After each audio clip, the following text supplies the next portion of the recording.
Well, peace, friends.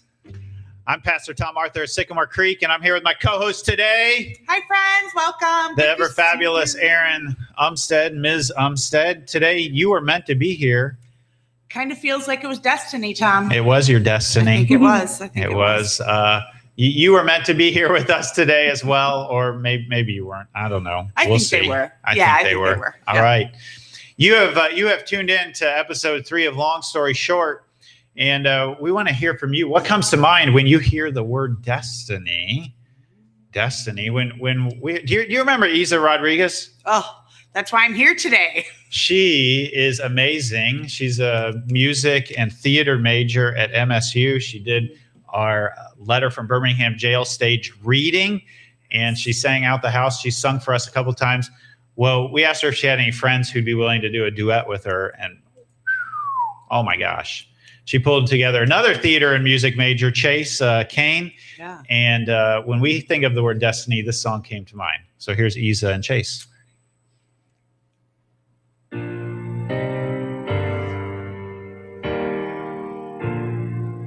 Baby, lay on back and relax. Kick your pretty feet up on my dash. No need to go nowhere fast. Let's enjoy right here where we're at. Who knows where this road is supposed to lead? We got nothing but time. As long as you're right here next to me, everything's gonna be alright. If it's meant to be, it'll be, it'll be. Baby, just let it be. If it's meant to be, it'll be, it'll be. Like baby, just let it be. So won't you ride with me, ride with me. See where this thing goes. If it's meant to be, it'll be, it'll be. Baby, if it's meant to be. I don't mean to be so uptight, but my heart's been hurt a couple times by a couple guys that didn't treat me right. I ain't gonna lie, Is she singing about Chase? 'Cause I'm tired of the fake love. Show me what you're made of, boy, make me believe. Whoa, hold up, girl, don't you know you're beautiful? And it's easy to see. I love that part. If it's meant to be, it'll be, it'll be. Baby, just let it be. If it's meant to be, it'll be, it'll be. Baby, just let it be. So won't you ride with me, ride with me. See where this thing goes. If it's meant to be, it'll be, it'll be. Baby, if it's meant to be. So come on, ride with me, ride with me. See where this thing goes. So come on, ride with me, ride with me. Baby, if it's meant to be. Maybe we do. Maybe we don't. Maybe we will. Maybe we You've won't. seen this. He's not a stranger anymore. It'll be, it'll be. Baby, just let it be. If it's meant to be, it'll be, it'll be. Baby, just let it be. So won't you ride with me, ride with me. See where this thing goes. If it's meant to be, it'll be, it'll be. Baby, if it's meant to be. If it's meant to be, it'll be, it'll be. Baby, if it's meant to be. If it's meant to be, It'll be, it'll be, baby, if it's meant to be. That was amazing. I know everybody's telling us that our mics are on. We meant for our mics to be on. Yes. Oh We're my having gosh. a Young and reaction shiny video. and talented. Yeah, but if you want to get the music video without our reactions to it, it's on YouTube Live right now. So you can go to YouTube and you can listen to them straight up.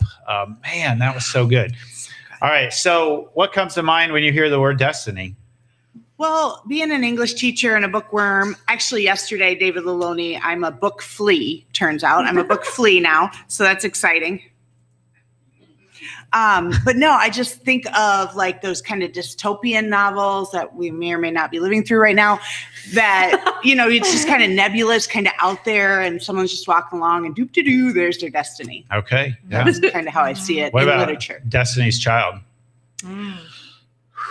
We're going to have Beyonce. If people stick around for the whole time, we got Beyonce Beyonce's showing here. up at the end. Beyonce's here. Yeah. Yeah. That I brushed my teeth. No, I think about the word fate. That's what comes to my mind when I think of the word destiny. That's not what we're going to mean when we talk about it today.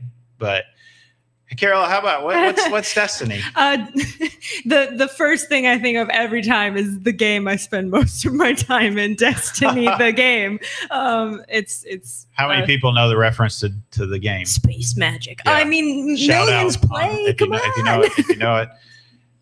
Gretchen, you had like a reference from a movie. Yeah, so it reminds me of this quote from the movie Ever After, and the Prince Henry is talking to Leonardo da Vinci, and Leonardo da Vinci says, "Fate's got a lot to do. Sometimes you got to give her a hand." But I watch like all of those I like superhero shows, and I like Once Upon a Time. So Destiny's like all over that stuff. Yeah, that's what I think of. Destiny's Child, independent woman.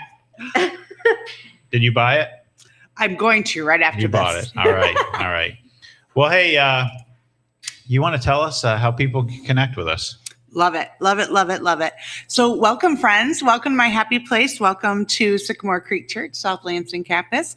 And so excited to have you be a part of this today. We are a church that wants to connect with you. And there's several ways to do that. You can go ahead and share as much information as you'd like to on our connection card. We also enjoy knowing how we can pray for you. So there's a way to go online and share your prayer requests. And also, we'd love to send you a free book if you fill that out. Yeah, so exciting. I was going to try to sneak this away in my own bag, but since it's Destiny that you brought this up, there we go. Go ahead and fill out that connection card, and we will send you a brand new book. You Will Get Through This by Max Lucado, and that'll come right to your house. Max Lucado. Look, I'm not the only one getting it wrong. Oh my Aaron's gosh, I practiced that. It was Destiny for it's you to be able because she's around you too much. That may be true. All right, so great book. I have friends that have started coming here and reading this, and it's really helping. So they're excited about that. We'd love for you to share this out with your friends. We are, I think Sarah Ashman said it, we are a selfie-friendly church. So go ahead. Selfie positive. Selfie positive. That's right. That's even better. Selfie positive. That's right. I love it. That's Sarah Ashman. She's the way. So go ahead and share this out. Take a selfie. If you hashtag couch church selfie. No. Well, we're just doing SCCMI right now. Nobody was using that hashtag, okay. So we decided that. It was my destiny to use that, and now it's. But we've been having the pumpkins on the patio. Yes. And oh my gosh, that was so selfies. fun. That was so fun. People are still talking about that, so that's exciting. But yeah, go ahead and share this episode. Share your selfie because you're looking great. And we had a selfie of the week though for the freaking pumpkins. We did. Let's get that up on the screen. Yeah. Oh. Goodness. Look at that sweet baby. That's she's my wearing Catherine. Pumpkins. Do you see this? How she's wearing pumpkins and I love it.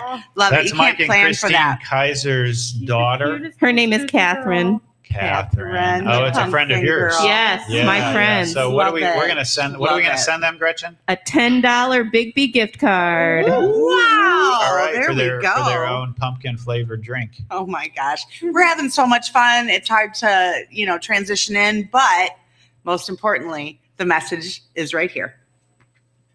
Well, peace, friends. I'm Pastor Tom Arthur from Sycamore Creek Church in Lansing, Michigan. And sometimes I think people are tempted to look at my life and think it must be perfect. I mean, I am a pastor.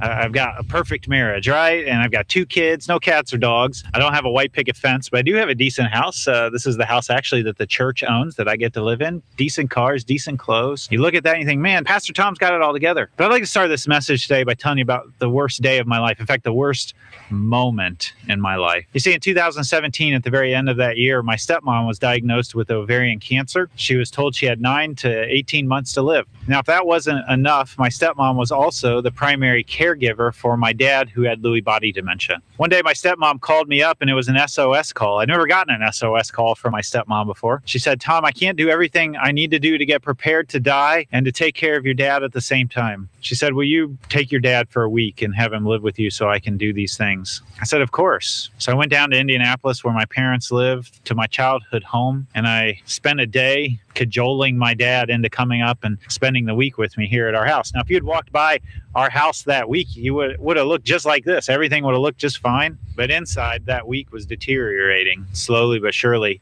I ended up bringing my dad home a day early. And after spending that week with him and seeing just how bad things were, I decided I needed to help my stepmom even further. And so I wrote a letter of support for her bid for legal guardianship that went to my dad's doctor. When I got to my childhood home and gave it to her, she put it in her purse. Then a couple of hours later, we were sitting on the back patio of our house, and my dad came rushing in with that letter in his hand. Aha! He had found it. He confronted us. He confronted me. He impugned my motives. He told me that I was trying to just look like I was more holy than I was by doing this. Something about that got under my skin, and it got ugly real quick. Now, my dad had an excuse. He has dementia.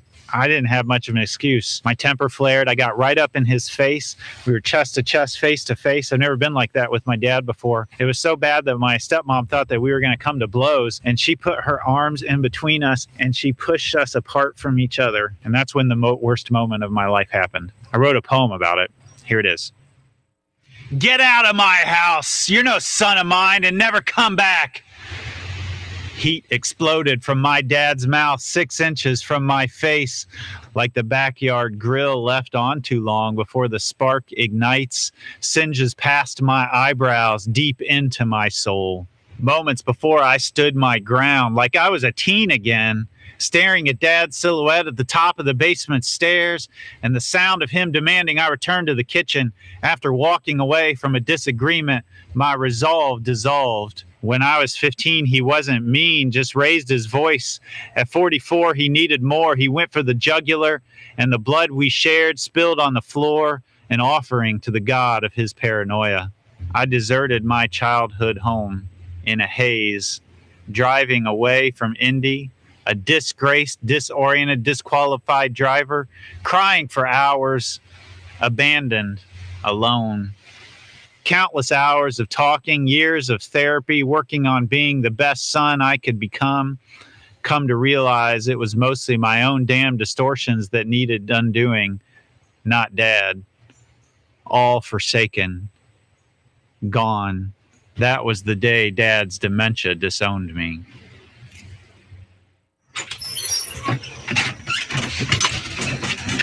Here's what I want you to know today, that you are not the sum total of the worst moments of your life. That's the grace that I want you to hear today. Because of grace, the undeserved, unmerited, unconditional love of God, no failure has to be final, and no pain has to go to waste. God doesn't cause all things to happen, but God can use all things for God's glory. The same power that God used to raise Jesus from the grave, that same power can be applied to your worst moments, your biggest disgraces, your deepest pain, your most scathing shame. Hear the good news. Even our disgrace can be transformed by God's grace. We're going to go back to the worst day of my life a little bit later on, so hang on, all right? We're in a series called Long Story Short. It's based on a book by the same title by Dr. Joshua McNall. He's a professor at Wesleyan, Oklahoma University. And throughout this book and this series, we're looking at the Bible in 6 simple episodes. Episode number 1, creation. Number 2, the fall. Today we are in episode number 3. We're halfway there. We will be at the end of this one. And we're going to look at the story of Israel. Next week, episode 4 is Jesus. And then episode 5 is the church. Episode 6 is new creation. Throughout this, we've been putting a challenge before you called the New Testament Challenge to read the New Testament in 10 weeks. How's that going? I'd love to hear. Write in the comments. I mean, 3 out of 10 weeks, we're kind of in the first third of it. How's it going keeping up with all of those readings? If you are just hearing about it for the first time, you can fill out a connection card, sycamorecreekchurch.org/connect, and get involved in that New Testament challenge. Or we will put some links in the comments section right now, or you can find it on Facebook and YouTube. To understand the big picture of the Bible, even the New Testament, today we're going to look at the story of Israel. You've got to understand the story of Israel to understand the story of the Bible. Now, the story of Israel is told in 39 books, and we're not going to cover all 39 of those today. But the one question that I am going to try to answer today is, how is the story of Israel our story? And the first thing that I want you to know about Israel's story and about our story is that we are a people of destiny. Now, that word destiny comes with a lot of baggage. And I want you to know that destiny is not necessarily a specific blueprint where every single page of your life story is already written and all you have to do, it's not fate, okay? That's not what I mean when I say destiny. In fact, destiny isn't even like the Bebe Rexha song, if it's meant to be, it'll be. I like that song. It's catchy. But the message of it is just really messed up. There's not one person that's right for you. There's not one job that's right for you. There's not one right house to buy or one right school. There's a lot of right options. In fact, I would say that destiny is more a general goal of peace and thriving. That's what the Bible calls shalom, or peace. I'd liken it more to a playground than a blueprint. You see, a playground, God's built this beautiful playground called the earth and creation. God doesn't really care whether you go play on the swing set or whether you go play on the slide. God is more interested that you stay inside the playground and is more interested in the way that you interact with others who are playing on the playground with you. And that's not to say that sometimes God doesn't say, hey, go over and talk to that person on the playground. But God takes great delight in you exercising your own freedom and your own joy and your own interests to go play on whatever part of the playground that you want to play on right now. Destiny is peace. It's a thriving. We are a people of destiny. That was what God desired for Israel as well. And it starts with the story of Abram and Sarai. Abram and Sarai are a couple, an older couple who live in Ur, which is kind of like ancient Babylon or modern day Babylon. They are childless and they're raising their nephew Lot. They're in a culture with a ton of pagan gods around it. And in the midst of this, God speaks to Abram one day and says, leave your native country, your relatives, and your father's family and go to the land that I will show you. Did you catch the three things that he said you got to leave? Your country, your relatives, and your father's family. Three things. Leave behind them. And not only do that, but do that childless. You don't have anybody to carry on your line. But notice the back end of what God says to Abram. Go to the land that I will show you. As if leaving those three things childless didn't take enough faith. This right here, the land I'll show you, Abram has no idea what land God is calling him to. God has a destiny for Abram and Sarai. Leave behind those three things that Abram knows for 7 things that God knows. Listen to what God says that he'll do for Abram, or what Abram's destiny is. I will make you into a great nation. I will bless you and make you famous, and you will be a blessing to others. I will bless those who bless you and curse those who treat you with contempt. All the families on earth will be blessed through you. God's basically saying to Abram, listen, leave behind what you know because of what I know about you. Abram at this point, Sarai are childless, but eventually they're going to have a child in their old age. Abram ends up with a new name, and we call him now Father Abraham of many nations. He's leaving an uncertain future for a blessing to be for all the families of the earth. Now that's a serious destiny right there. And then comes maybe the most powerful moment in this whole story. So Abram departed as the Lord had instructed. That's faith in action, friends. Not just faith that says it believes, but faith that does something. God's destiny for all of us, I think, is to bless you, and that in that blessing, you would bless others, that God would bless people through you. Any blessing that you receive from God isn't something that you're supposed to hold on to. It's something that we live with open hands rather than closed fists. And there are a million different ways that blessing and that destiny can happen on the playground of life. I want to go back to the studio for a conversation, a chatterbox conversation. Here's the question. When have you had to have faith to let something go to live into a new destiny? Let's talk about that.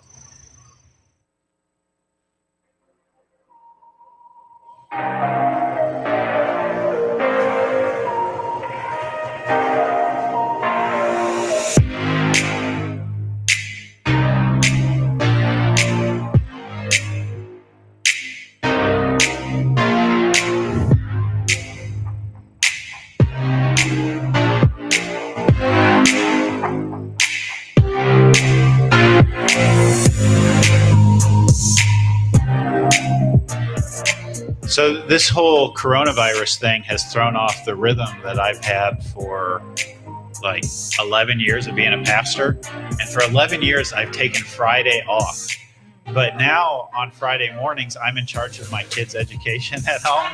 Yeah. And that's not a day off. And I have had to shift in the last month or so from taking Friday off to taking Saturday off. And at first I was like, how am I? Like, I just was so used to taking Friday off that I couldn't imagine taking Saturday off and it being good, because I was thinking, I got to have some time to get ready for Sunday and whatever. But man, I have for the last several weeks taken off Saturday instead of Friday. And it has been spectacular in a way that I didn't imagine at all. I had to let go of this idea. I mean, it took a worldwide pandemic for me to realize that taking a different day of the week off was actually going to be a better rhythm for me. Yeah. That's wild. That's wild, because our brains are like, oh my God, so much bigger. Yeah. Fantastic. Yeah. Love that. How about you? Well, in 1990, last century, before I was born, no, I went to the AmeriCorps and I was stationed in Colorado, and I thought I would stay there. Loved the mountains, wanted to be, I was ready for adventure. And when it was done, in fact, not only did I come home, but I brought 2 young humans with me. And I wasn't following God at that time, but I look back now and I see his hands all the way through it. I see him pulling me back home. I saw him pulling me back here to be a part of this community. So I had my plan, and it was full tilt boogie. I was going to be in the mountains. And it's so cool to see how God's been using you here in the Lansing my region goodness. and in our church. Yeah. And in my own life. Yeah. Yeah. Very cool. I had to have a lot of faith to let go of my dreams of being not even a famous actor. I wanted to be a working actor. I wanted to bounce between New York and LA and just work in promotions and acting. And instead I came home and I had a baby, and God pushed me on to other things because of that choice, because of that letting go. Yeah. Gretchen, we got a lot of awesome By comments. the way, you see the phone number here at the bottom of the screen. That's the text message. We're going to get heavy, deep questions in this message today because it's a tough message. And so, Aaron, you can text anonymously if you don't want to say it out loud. But that's the phone number at the bottom there, is for you to text in anonymously to our cell phones. Gretchen and I'll be monitoring those. Yes. Gretchen, what are people saying who actually want us to know who they are on Facebook? Mark Raymond shared, moving to Lansing was a time that he had to let go of something. Star Lalone is talking about when she wanted to have a baby. She and David tried for 2 years to have a baby, and that was a really, really stressful time for her. Chrissy Brokenshire said, I had to leave behind the fear of being hurt to break down the walls I had built and step wholeheartedly into faith that my marriage could be saved. Wow. Thank you for sharing, Chrissy. That's really powerful. Wow. Yeah. I think of the time that I had to do an internship in college. I had to choose between staying at my home church and being in this area or going to a place that I'd never been before. And I ended up choosing the unknown rather than the familiar. Wow. Yeah. Well, hey, lots of good answers for this. We are talking about what your life was meant to be today. So let's get back to the message. It really is tough to have faith to let something go to live into a new destiny. That's the first way that Israel's story is our story. Israel are a people of destiny, and so are we. But the second way is that we are a people of disobedience. Abram and Sarai get to the land that I will show you, God says. That's their destiny. But a famine sends them on to Egypt. Is that their destiny? They end up while in Egypt lying about their relationship because Sarai is very beautiful. And the Pharaoh of Egypt ends up taking Sarai as a wife, but she's already married to Abram. This is not a good thing. Well, the truth comes out and the Pharaoh kicks them out of Egypt. Now, while they're in Egypt, Abram and his nephew Lot end up becoming very wealthy. And it's this wealth that ultimately ends up driving a wedge between them. Is that God's destiny? Sarai ends up struggling with infertility. Is that God's destiny? And they come out of Egypt, Abram and Sarai, with a servant named Hagar. Because of Sarai's infidelity, she offers to Abram Hagar, her servant, for a child. Was that God's destiny? Well, we pick up the story here. Now, Sarai, Abram's wife, had not been able to bear children for him, but she had an Egyptian servant named Hagar. So Sarai said to Abram, the Lord has prevented me from having children. Go and sleep with my servant. Perhaps I can have children through her. And Abram agreed to Sarai's proposal. Now, a lot of I don't know, bravado in thinking about this passage, but this was actually a very common practice or solution in that culture. And yet you got to wonder, Hagar does eventually become pregnant and speaks smack to Sarai, and Sarai blames Abram and ends up treating Hagar poorly, and eventually Abram kicks her out. Hagar runs away into the wilderness. There's conflict, jealousy, and anger in this family. All of this we're finding out is not God's destiny or plan for families. While destiny drove this family to start this adventure with God, brokenness now threatens to undo them. God didn't give up on this soap opera reality TV show, this wife swap, this Real Housewives, this disobedience dynasty. They were the least likely couple to bless multitudes when God first called them, and they made those odds a lot worse. I'm going to go back to the studio for this Chatterbox question. What's a time your own dysfunction or disobedience threw you off your destiny? I know we're going deep here, all right? We're going to give you just a little bit of time to talk about that or to write it down in the comment section, and then let's talk about it.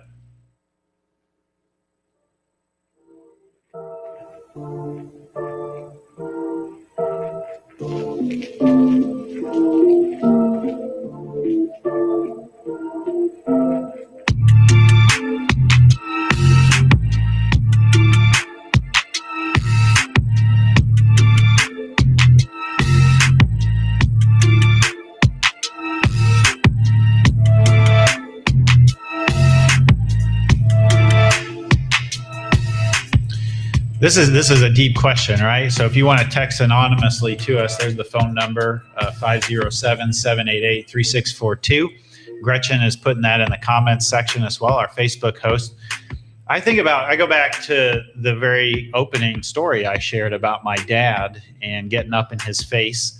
And of course, he had dementia as an excuse. I didn't have that excuse. I sort of lost control of myself in that moment.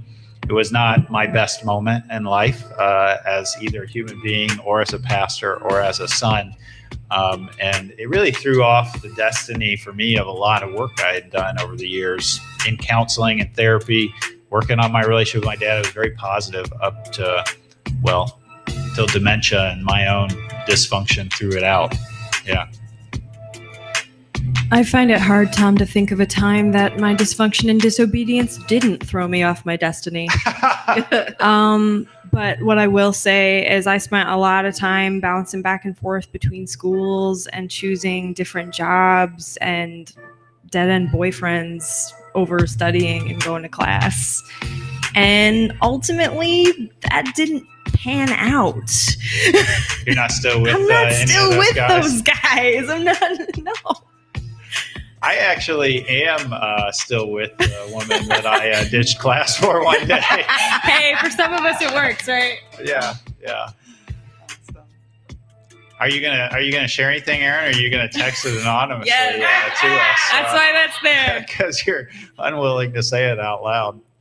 Yeah. No, thank you, Carola, for saying what's in my heart, right? So I was thinking about this, and I think that allowing society, even parts of the church, their opinion of me and what they had to say about my life, I let that get in the way of what God says about my life. And so even if they were doing their job as Christians, calling out what they saw as sin in my life, thank you. But there was kind of like a disgruntledness, because who likes to hear they're doing wrong? Not Aaron. Aaron does not like to hear that. And so I kind of let the anger that built in my heart come between. People are texting anonymously to me. I left a toxic relationship and released this person to preserve my mental health. This is the best decision I made. God is blessing this decision, praising God daily. That's a good one, both for the last answer. Somebody else texted in, when I let my needs and desires drive a wedge in my most important relationship.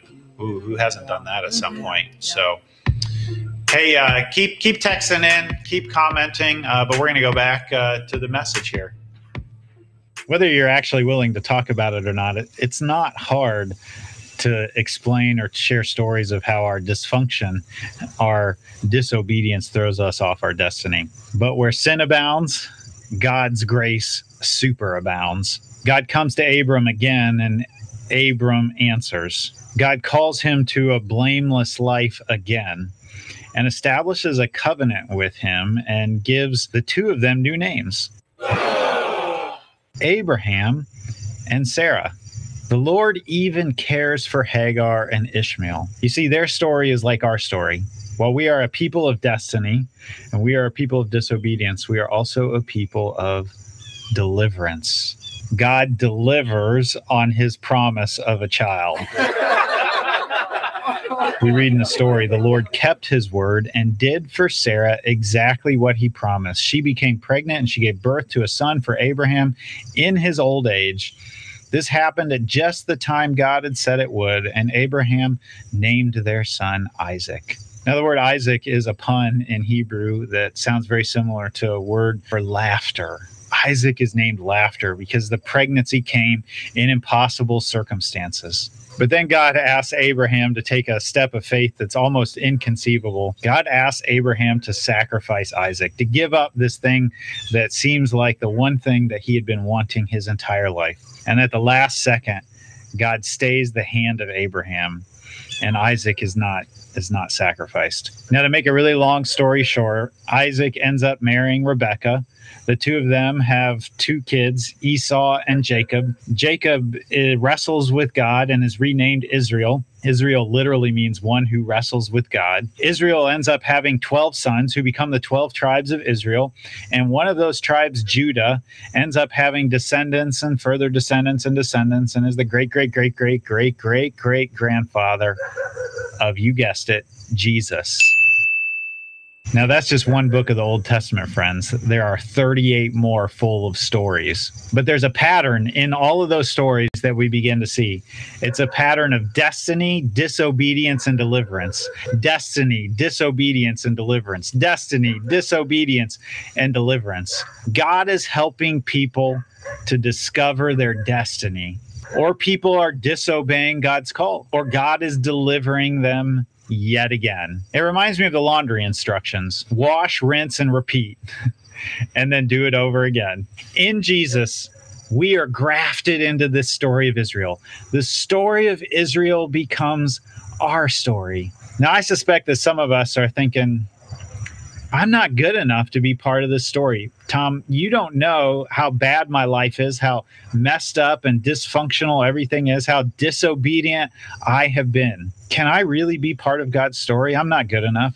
My life doesn't look as good as all those church people that I see, like Pastor Tom sitting out in front of his yard with his house and his perfect wife and two kids, and nothing looks like anything's going on wrong in there.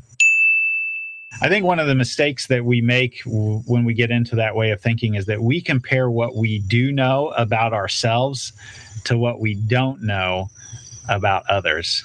We compare what we do know about ourselves to what we don't know about others. We see our own disobedience. We see our own dysfunction most clearly, but others' disobedience and dysfunction is often hidden. We think we can't be delivered like others are. One of the things I love about the Bible is that it doesn't hide the messed up lives of the heroes. It puts the dysfunction and the disobedience right out there for everybody to see it. Remember that God says to Abram, leave what you know about yourself for what I know about you. God knows you better than you know yourself.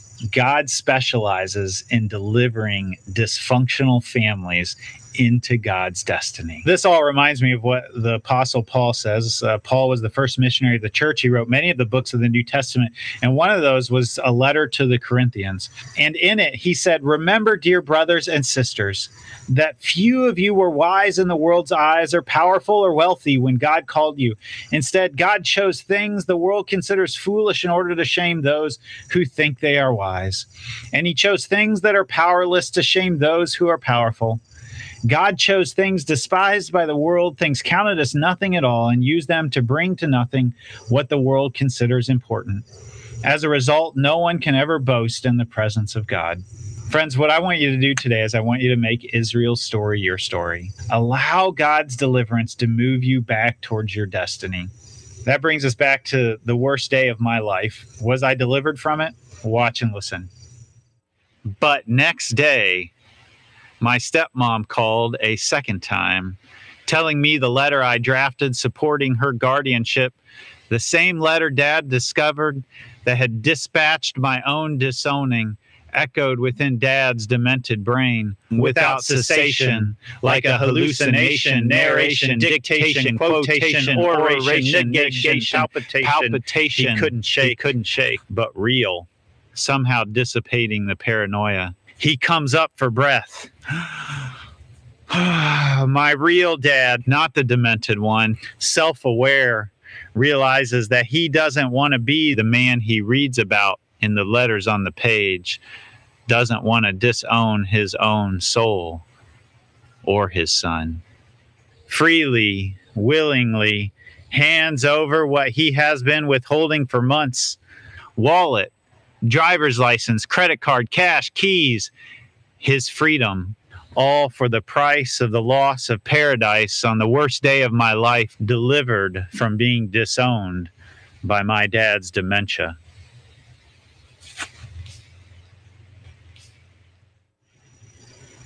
I still get teared up thinking back on how God delivered me from that worst day of my life, from my own dysfunction. We are not the sum total of the worst moments of our life. We're going to go back to the studio for this conversation. I'd love for you to write in the comments, where do you need some deliverance right now? Or where do you end up repeating that cycle of destiny, disobedience, deliverance? And if that's too heavy for you or too private, feel free to private message me. Let's have a conversation. Let's talk about that right now.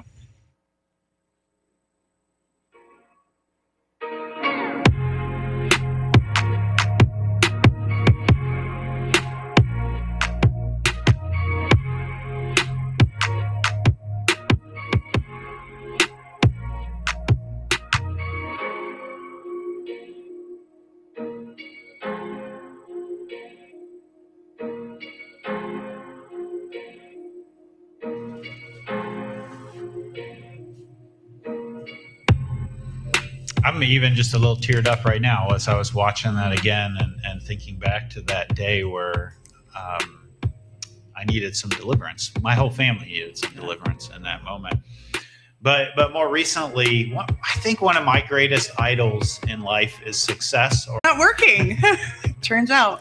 So I'm so thankful that he doesn't give up on me even when I want to give up on me. Because I'm like, what do you, again, Aaron, again? Yeah. Mm-hmm. Somebody commented that their selfish nature gives them blinders to where they're failing in loving their family. Yeah. I feel that. Yeah. I feel that because where I need deliverance right now is from toilet training my 3-year-old during quarantine. Word. Amen. And trying to help my 6-year-old with school. Whew. Girl, I feel it. Lord, please. Whew. Yeah. Marion comments, I just want to be delivered from this blasted 2020 life we've sister. Been forced to come to know. Yes, Marion. Yes. Yeah. You know what? I realized for me, I tend to put my expectations of how people should be onto them. So like, I think they should be all like me and they should react to things like me and they should handle situations like me. And so then it turns out that doesn't work. And then I get hurt because I had wrong expectations. Yeah. You know, if you're a church leader in a church or as a pastor, you can get stuck in that same cycle. Like, why isn't the church responding the way that I want them to, or the way that, you know, and that doesn't even have to be a pastor. You're a teacher. Like, why aren't the students responding the way that I would respond to this I'll assignment? be over here rocking if you need me. Oh, man. I'm sure there's more out there that you need to be delivered from. And if you want to private message me or if you want to continue to text me, oh, we did just get one more text in here. Let's read it. I need deliverance in my marriage. Oh, maybe is this the one you already read? No? I don't know. I need deliverance in my marriage, either to find the strength to repair it or the grace to bring it to an end peacefully. Wow, yeah, that's a heavy one there. Yeah. Lord Jesus Christ, have mercy on all of us. So we are grateful for the ways that you have shared vulnerably with us. But if you want to continue to, feel free to private message me on Facebook or to continue to text throughout the day. I'll keep getting these messages. I feel like we need to take a minute and pray. We should do that. Yeah. So friends, perhaps you want to pray in the comments section. So feel free to type in a prayer. But hear this prayer and let me pray for you. Good and gracious God, you have called us out of a foreign land or a land that's unfamiliar into some new destiny. You've called us away from something. And in the midst of that call, we have often, Lord, let our dysfunction and our disobedience throw us off that destiny. We confess that to you right now, Lord. We confess to you the places where we have not lived into what you have called us to. God, we need your deliverance. Deliver us from this year. Yes, God. Deliver us from the chaos that's in our culture right now between the pandemic and politics.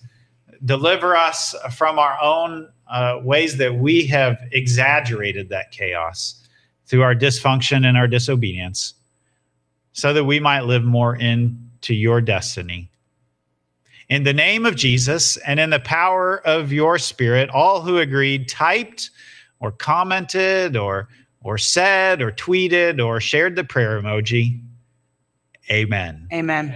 Amen. Friends, we would love to connect with you more fully. And so this week, here's how you can do that.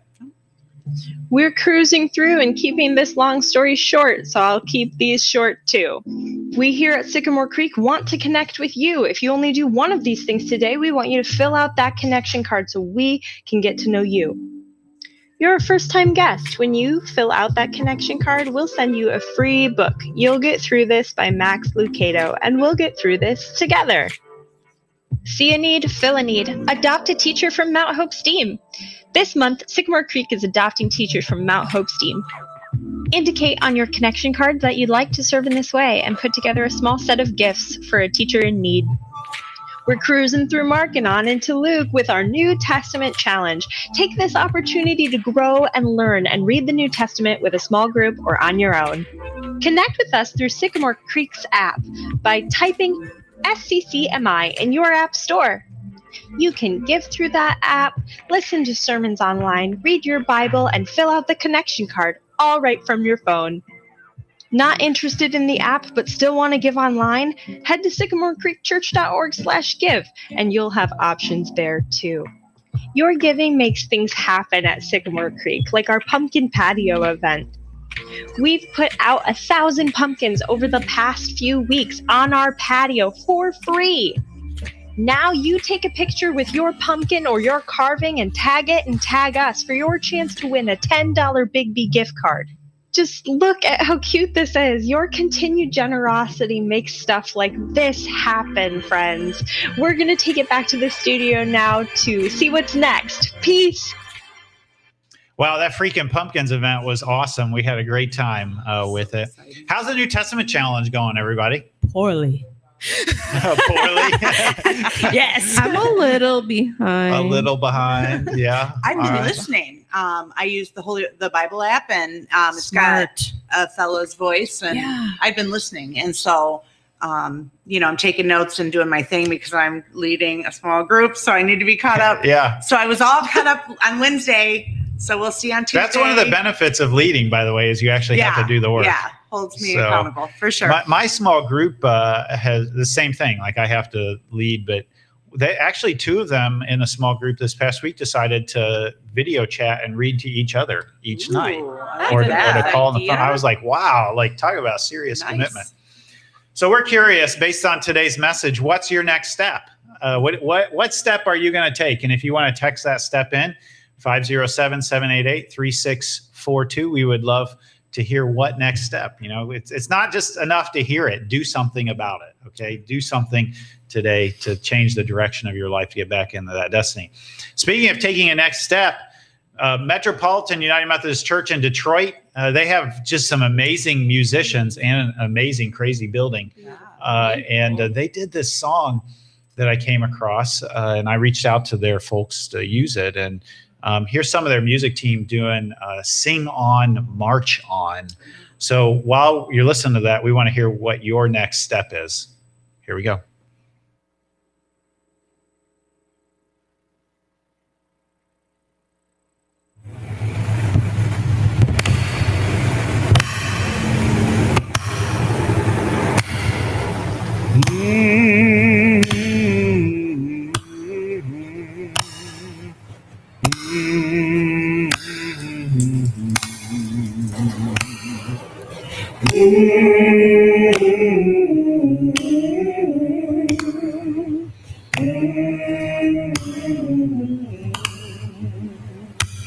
Well, I marched through the storm, and I marched through the rain, and I marched through some sickness and some heartache and pain. And I laid on the ground, and I looked up at the sky, and I prayed to the Lord up above, and that's why. But oh no, I'm not tired, I'm not through marching yet, and I'm a marching till I die. Oh, children, this you can bet, and we'll say I'm gonna sing out, I'm gonna march on.